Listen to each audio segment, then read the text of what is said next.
की भौतिक विज्ञान का अध्याय 4 में न्यूमेरिकल्स हम लोग कर रहे हैं। और ये न्यूमेरिकल्स में आप अगर देखेंगे यह 9वां क्वेश्चन है। ठीक, अगर एनसीईआरटी बुक में आप देखेंगे तो यह 4.90 का क्वेश्चन आपको मिल जाएगा। ठीक है, कहा है कि एक वर्गाकार कुंडली जिसकी प्रत्येक भुजा 10 सेंटीमीटर है में 20 फेरे हैं और उसमें 12 एम्पीयर विद्युत धारा प्रवाहित हो रही है। कुंडली ऊर्ध्वाधर लटकी हुई है और इसके तल पर खींचा गया अभिलंब 0.8 टेस्ला के एक समान चुंबकीय क्षेत्र में क्षेत्र की दिशा से 30 अंश का कोण बनाता है। कुंडली पर लगने वाला बल आघूर्ण का परिमाण क्या है। ठीक है, तो क्वेश्चंस को आपने पढ़ते समय इस चीज का ध्यान रखेंगे। क्वेश्चन हमसे पूछा क्या गया है और क्या क्या दिया गया है। जो जो चीजें दिया गया पहले उसको लिख लीजिए।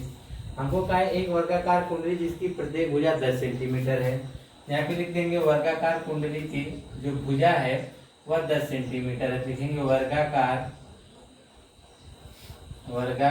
कुंडली की भुजा, वर्गाकार कुंडली की भुजा।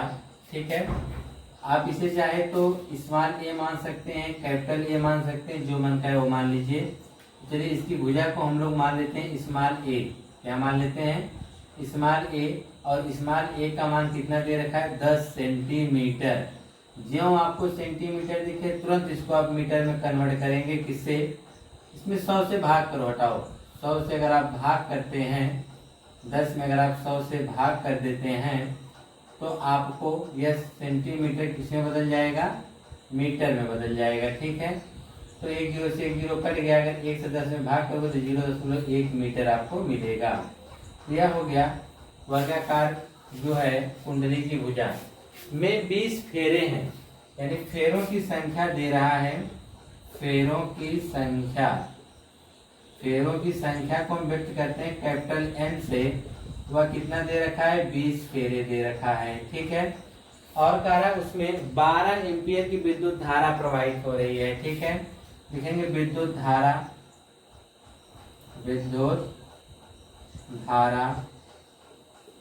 I बराबर कितना है? 12 एम्पीयर।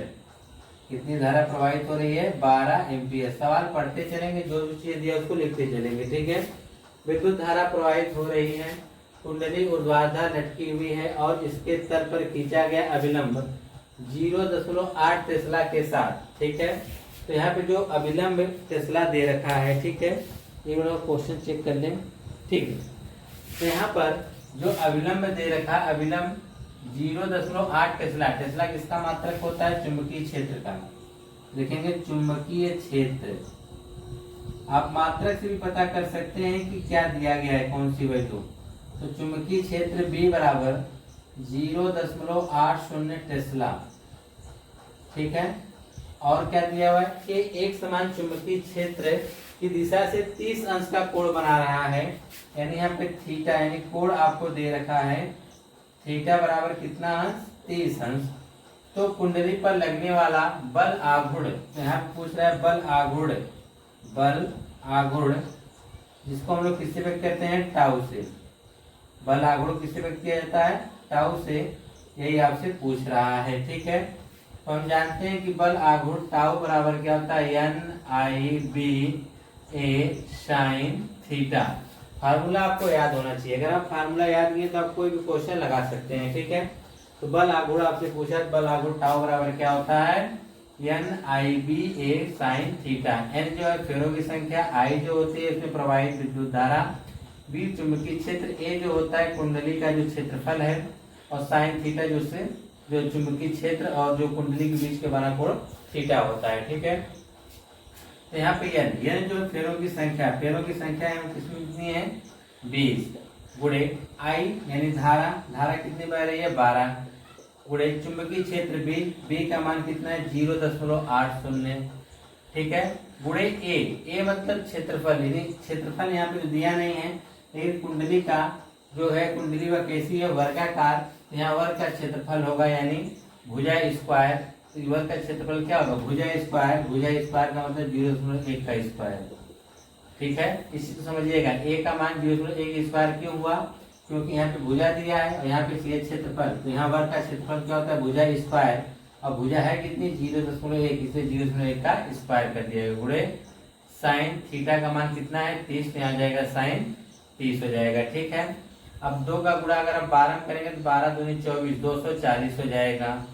गुणे है 0.8 है, दशमलव बाद शून्य का कोई मतलब नहीं, रहने दीजिए। अब 0.1 का अगर आप स्क्वायर करेंगे तो इसका मतलब 2 बार गुणा, एक एक कम 1 होगा, लेकिन एक अंक इसका एक अंक इसका मिला के 2 अंक बाद दशमलव लग जाएगा, यानी 0.001 हो जाएगा। ठीक है, गुणे साइन 30 का मान क्या होता है 1/2 होता है। अब इसको हम काट के छोटा कर सकते, 2 से इसको 8 को काटेंगे 4 भाई 0.4 हो जाएगा, आएगा 240 गुणे 0.4 और इसका गुणा कर देंगे 1, 4 1 का 4 तो होगा, लेकिन 1 2 अंक किसका एक अंक मिला 3 अंक, 2 3 अंक बाद दशमलव लग जाएगा। ठीक है, और अब इसी को हल करना है, ध्यान से देखिए क्या क्या किया गया है। तो यहाँ पे देखिए हमने n का मान 20 रखा, i का मान 12 रखा, b का मान 0.8 रखा है, क्योंकि यहाँ पे दे रखा है। ठीक है, और a जो होता है भुजा स्क्वायर कर देंगे, क्योंकि वर्ग की भुजा क्षेत्रफल क्या था भुजा स्क्वायर गुणे साइन 30 का मान 1/2 रखा गया। ठीक है, तो यहाँ पे 12 दूनी 24, 240 हो गया, 0.8 दशमलव का बाद 0 कोई मतलब नहीं है, 0.8 ही कहलाएगा। 0.1 का स्क्वायर किया 0.01 हमको मिला, साइन 30 का मान क्या होता है 1/2, तो 2 से हमने 8 को काटा 0.4 में कट गया। ठीक है, तो 240 तो यह है 0.4 का हमने 1 के साथ गुणा किया, 4 1 कम 4 हुआ, लेकिन 2 अंक इसका एक अंक इसका मिला के 3 अंक बाद दशमलव होना चाहिए, 1 2 3 अंक बाद दशमलव हो गया। ठीक है, अब इसको हम दशमलव हटाने की एक तरीके और अपना सकते हैं, इसकी पावर हम लोग चलो डायरेक्ट गुणा करो, हटाओ, अभी देखा जाएगा क्या आता है। 4 का गुणा इसमें करो, 4 0 0, 4 चौके 16 के 86, 1 का 4 दूनी 8, 1 क्या हो जाएगा 9, और 3 अंक बाद दशमलव 1 2 3, तो 1 2 3 यानी आ जाएगा 0.96, यह टाउ है, यह आएगा टाउ का मात्रक होता है न्यूटन मीटर, क्या होता है न्यूटन मीटर। इसका जो आएगा टाउ बराबर कितना आएगा 0.96 न्यूटन मीटर आएगा। ठीक है।